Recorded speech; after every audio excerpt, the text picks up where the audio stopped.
Aš esu laiminga 2 vaikų mama, nes mano vaikai neserga. Anksčiau mes mindžiojom kelius į polikliniką, nes turėjom labai daug problemų. Turėjom problemų su virškinimu, turėjom problemų su sloga, su virusais, adenoidais ir panašiai.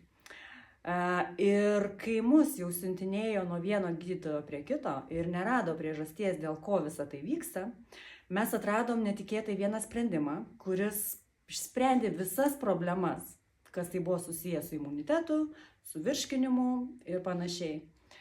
Ir negaliu atsidžiaugti, nes tai yra balanso aliejus ir skaidulos, atrodo tokie 2 paprasti dalykai, bet sprendžia labai daug problemų.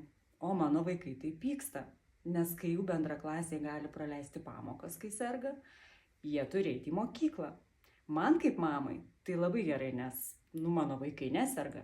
Tai yra geriausias sprendimas, kurį aš radau šiai dienai. Paprastas, efektyvus ir labai lengvai pasiekiamas. Balanso aliejus ir skaidulos. Šitie 2 dalykai išsprendė man vaikų sveikatos problemas.